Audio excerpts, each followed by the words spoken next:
Bismillahirrahmanirrahim. Assalamualaikum warahmatullahi wabarakatuh.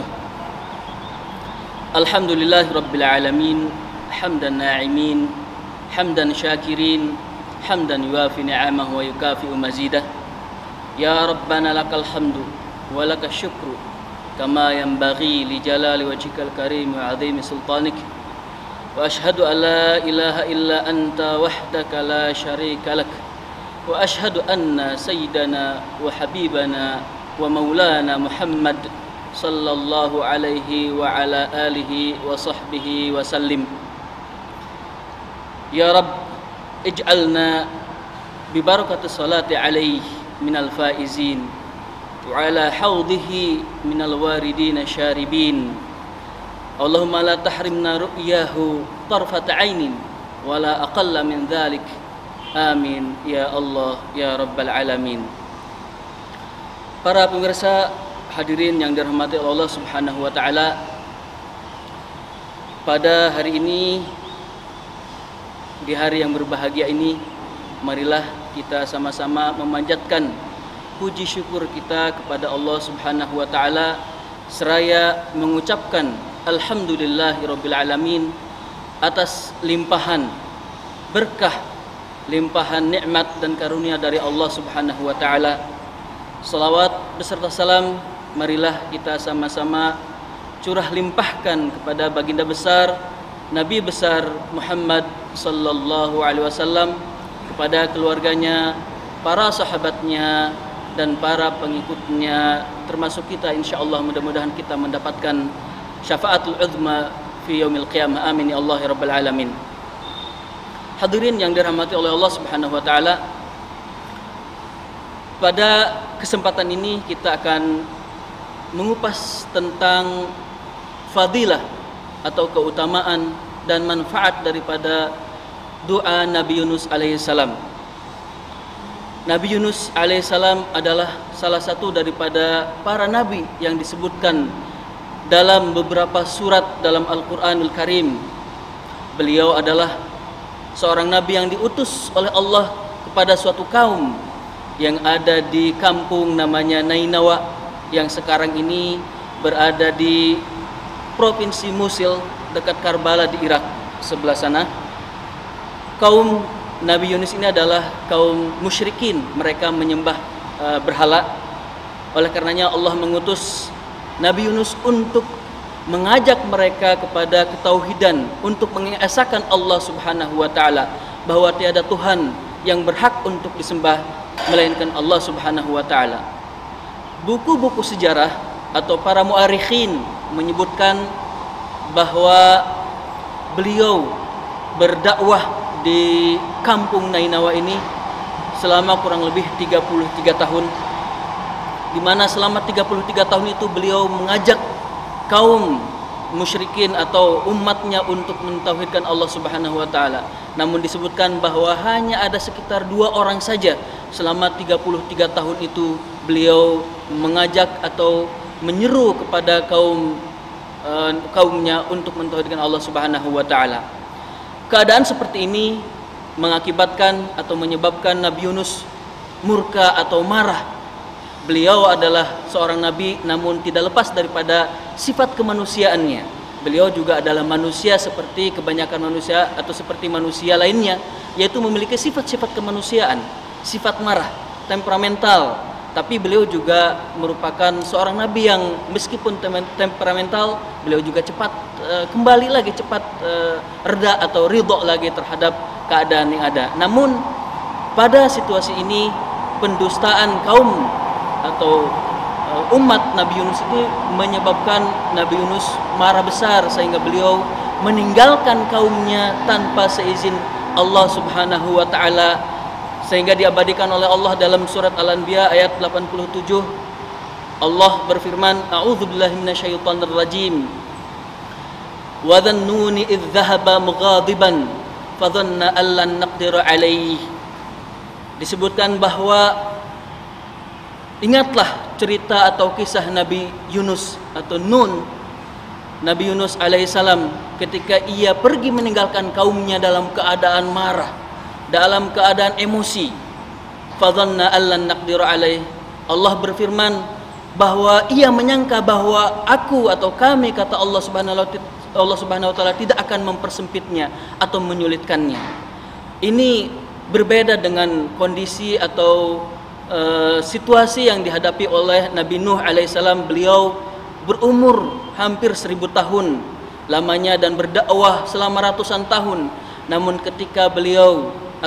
ketika didustakan oleh kaumnya, bahkan keluarganya, Nabi Nuh mengatakan bahwa ini adalah kekurangan yang ada pada diriku. Sementara Nabi Yunus merasa bahwa ia telah melaksanakan semaksimal mungkin, sehingga sifat ini ternyata tidak disukai oleh Allah Subhanahu wa taala. Oleh karenanya Allah berfirman, fadhanna allan naqdiru alaih. Maka Nabi Yunus, Allah berkata, Nabi Yunus mengira bahwa Allah itu tidak akan mempersempitnya. Ketika Nabi Yunus meninggalkan kaumnya, ia berdoa dan meminta kepada Allah untuk menurunkan azab kepada kaumnya, untuk mengazab kaumnya yang mendustakannya.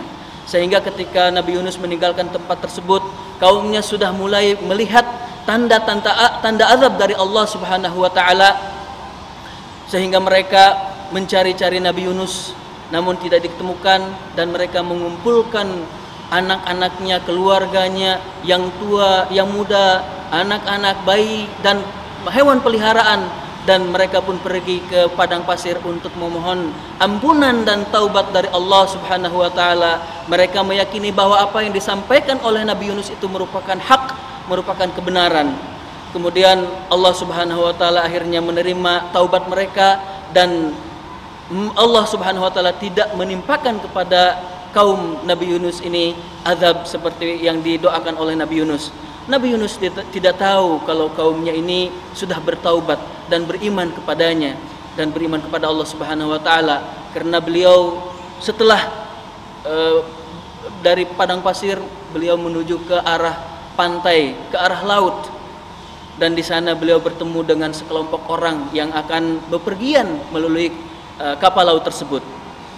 Nabi Yunus juga termasuk orang yang ramah. Beliau cepat bergaul, tidak memerlukan waktu yang lama untuk bergaul dengan kelompok atau orang yang akan bepergian melalui kapal laut tersebut, sehingga mereka pun mulai akrab dan bepergian bersama. Di tengah lautan itulah badai dan gelombang air laut yang besar menerpa kapal mereka, sehingga mereka berupaya bagaimana agar kapal ini tidak sampai goyah atau oleng. Oleh karenanya sedikit demi sedikit barang bawaan mereka mulai dibuang. Namun ternyata setelah barang bawaannya dibuang semua, kapal masih belum bisa lagi berjalan. Kapal masih terus goyang dan oleng diterpa oleh badai yang begitu besar, dan mereka akhirnya memutuskan untuk membuang penumpangnya itu sendiri, satu demi satu, dengan cara qur'ah, yaitu dengan mengundi. Siapa yang lebih dulu keluar namanya, maka mereka akan dibuang ke laut. Dan jika sudah dibuang satu orang masih oleng saja kapalnya, maka dilanjutkan dengan orang kedua, orang ketiga, dan selanjutnya. Pada putaran pertama ini, di dalam pengundian ini, nama Nabi Yunus keluar yang paling pertama, karena mereka merasa kasihan, mereka merasa sayang kepada Nabi Yunus. Kata mereka, kita batalkan yang undian yang pertama ini, kita undi lagi, dan undian kedua pun masih begitu. Yang keluar adalah masih nama Nabi Yunus, dan mereka pun membatalkan karena mereka merasa sayang kepada Nabi Yunus. Akhirnya begitu juga undian yang ketiga, nama Nabi Yunus masih keluar sebagai orang yang akan dikorbankan. Melihat situasi ini, maka Nabi Yunus memutuskan dengan sendirinya untuk melemparkan dirinya atau menjatuhkan dirinya ke dalam laut, karena ia pun mulai sadar bahwa ia telah berbuat dosa kepada Allah Subhanahu wa taala. Ini adalah pernyataan dari Allah, fadhanna allan naqdiru alaih. Maka Nabi Yunus menyangka bahwa Allah tidak akan mempersulitnya. Ternyata Allah membuatnya kesulitan di dalam perjalanannya, sehingga beliau menjatuhkan diri, dan Allah pun mewahyukan kepada seekor ikan paus, atau mengutus ikan paus untuk menelan Nabi Yunus, bukan untuk dimakan, bukan pula untuk dilumatkan, melainkan untuk untuk menelannya saja dan memenjarakan Nabi Yunus dalam perut ikan paus tersebut. Hikmah daripada ini adalah agar Nabi Yunus mengerti dan faham bahwa tanpa seizin Allah tidak boleh meninggalkan kaumnya begitu saja. Ini adalah pendidikan dari Allah Subhanahu wa taala kepada Nabi Yunus. Nabi Yunus pun ketika sadar beliau sudah berada di dalam perut ikan paus, ia pun langsung sujud dan berdoa kepada Allah Subhanahu wa taala yang mana doa ini kemudian dikenal dengan doa Nabi Yunus. Apa doanya? Kata Allah Subhanahu wa taala, "Fanada fi dhulumati alla ilaha illa anta subhanaka inni kuntu minadh dhalimin." Nabi Yunus menyeru dalam keadaan gelap bahwa tiada Tuhan yang berhak untuk disembah selain Engkau. Alla ilaha illa anta subhanaka, maha suci Engkau. Inni kuntu minadh dhalimin, sesungguhnya aku termasuk kepada orang-orang yang zalim, kata Nabi Yunus alaihissalam. Beliau merasakan betapa susahnya hidup di dalam perut ikan paus, betapa sedihnya beliau berada di dalam perut ikan paus. Kemudian beliau terus mengulang-ulang doanya agar beliau diberikan keselamatan oleh Allah Subhanahu wa taala. Kemudian Allah pun fastajabna, kata Allah, fastajabna lahu wa najjaynahu minal ghammi kadzalika nunjil mu'minin. Allah pun mendengar doa-doa Nabi Yunus. Kemudian Allah pun menyelamatkannya daripada kesedihan tersebut, daripada duka tersebut. Doa-doa ini adalah subhanaka la ilaha illa anta subhanaka inni kuntu minadh dhalimin. La ilaha illa anta. Di dalam doa Nabi Yunus ini terdapat pengesaan tauhid yang sempurna, mengesahkan Allah Subhanahu wa taala dengan kata-kata la ilaha illa anta. Kemudian Nabi Yunus pun menyeru dengan bertasbih, subhanaka, subhanaka, maha suci Engkau dari segala kekurangan, maha suci Engkau dari kezaliman. Inni kuntu minadh dhalimin. Kemudian di penggalan ketiga ini Nabi Yunus pun mengatakan inni kuntu minadh dhalimin. Beliau mengakui akan kezalimannya pada dirinya, beliau mengakui akan dosanya telah meninggalkan kaumnya, mengakui akan ketidaksabarannya menghadapi kaumnya atau di dalam berdakwah ini. Maka fastajabna lahu, setelah Nabi Yunus memanjatkan doa ini, kata Allah fastajabna lahu, Allah mengabulkan permohonan, Allah mengabulkan doa-doa Nabi Yunus ini, dan begitu juga Allah menyelamatkan orang-orang mukmin.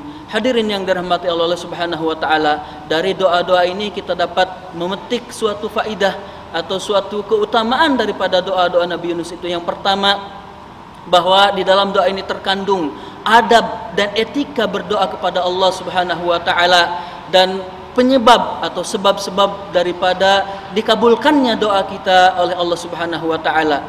Di dalam doa Nabi Yunus terkandung ikmal atau itsbat uluhiyah, kesempurnaan tauhid, pengesaan kepada Allah Subhanahu wa taala yang harus selalu ada dalam doa-doa kita. Kemudian di dalam doa Nabi Yunus juga terdapat pensucian atau mensucikan tasbih, mensucikan Allah Subhanahu wa taala dari segala kekurangan, dan ini adalah tasbih merupakan penyelamat daripada segala kesusahan, segala duka lara yang kita rasakan. Oleh karenanya dalam berdoa pun harus ada tasbih pensucian kepada Allah Subhanahu wa taala. Keimanan dan pentauhidan kepada Allah Subhanahu wa taala merupakan pokok utama di dalam doa-doa Nabi Yunus ini, di dalam lantunan doanya kepada Allah Subhanahu wa taala. Selain itu juga pada akhirnya kita sebagai manusia tentunya kita memerlukan Allah Subhanahu wa taala sebagai untuk menghilangkan, untuk menghapus rasa duka yang kita rasakan. Hadirin yang dirahmati Allah Subhanahu wa taala, begitu juga daripada doa-doa ini terkandung manfaat-manfaat yang sebagaimana dijelaskan oleh Rasulullah sallallahu alaihi wasallam dalam hadisnya yang diriwayatkan oleh Sa'ad bin Abi Waqqas radhiyallahu taala anhu, qala Rasulullah sallallahu alaihi wasallam, da'wat adh-dhinnun, kata Rasulullah sallallahu alaihi wasallam, da'wat adh-dhinnun idh da'a wa huwa fi batnil hut, la ilaha illa anta subhanaka inni kuntu minadh dhalimin, falam yad'u biha rajulun mu'minun illa istajaba fi syai'in qat illa istajaballahu lahu. Kata Rasulullah SAW bahwa doa Nabi Nun atau doa Nabi Yunus ini merupakan doa yang dilantunkan, yang dibacakan oleh Nabi Yunus ketika beliau berada di dalam ikan paus. La ilaha illa anta subhanaka inni kuntu minadz zalimin. Inilah doanya, kata Rasulullah SAW. Barang siapa yang berdoa dengan doa ini, maka niscaya Allah akan mengabulkan hajatnya, Allah akan menghapuskan kesusahannya dan mengangkat kedukaannya dari yang kita rasakan. Dari hadis lain juga ada yang diriwayatkan daripada Sa'ad bin Abi Waqqas juga, qala Rasulullah sallallahu alaihi wasallam, inni la a'lamu kalimatan la yaquluha makrubun illa farrajahullahu anhu. Kata Rasulullah sallallahu alaihi wasallam, aku mengetahui kalimat atau doa yang mana jika dikatakan atau dilantunkan, dipanjatkan oleh orang yang sedang ditimpa kesusahan, maka niscaya, kata Rasulullah, orang itu akan dilapangkan oleh Allah Subhanahu wa taala daripada kesusahannya. Panada fi dzulumati alla ilaha illa anta subhanaka inni kuntu minadz zalimin. Doanya yaitu adalah la ilaha illa anta subhanaka inni kuntu minadz zalimin. Nabi Yunus ketika berdoa, mendoakan atau melantunkan doa-doanya ini dalam keadaan gelap gulita. Dalam tafsir Jalalain disebutkan bahwa kegelapan yang dirasakan oleh Nabi Yunus ini ada 3 kegelapan. Yang pertama adalah dzulumatul lail, yaitu kegelapan malam. Kemudian di samping kegelapan malam juga ada dzulumatul bahr, ada gelapnya, yaitu gelapnya laut, ya, di tengah malam, kemudian di dalam laut. Dan yang ketiga dzulumati batnil hut, yang ketiga adalah gelapnya di dalam perut ikan paus. Ketiga kegelapan ini dirasakan oleh Nabi Yunus alaihi salam.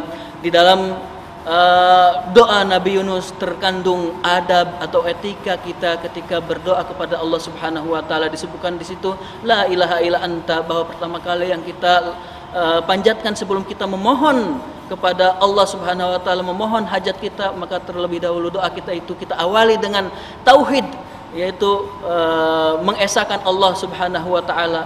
Itu yang pertama. Yang kedua, kemudian tasbih kepada Allah Subhanahu wa taala, mengucapkan atau mensucikan Allah Subhanahu wa taala daripada kekurangan dan daripada kezaliman, dan mengakui tentunya dosa yang telah kita lakukan. Dan yang ketiga, baru kita memohonkan doa dan permohonan kita kepada Allah Subhanahu wa taala. Itulah doa Nabi Yunus yang merupakan doa yang tidak boleh lepas daripada lidah semua umat Islam, terutama bagi mereka yang merasa hidupnya dalam kesusahan. Apalagi di situasi seperti ini, kita dalam kehidupan serba susah, serba terbatas.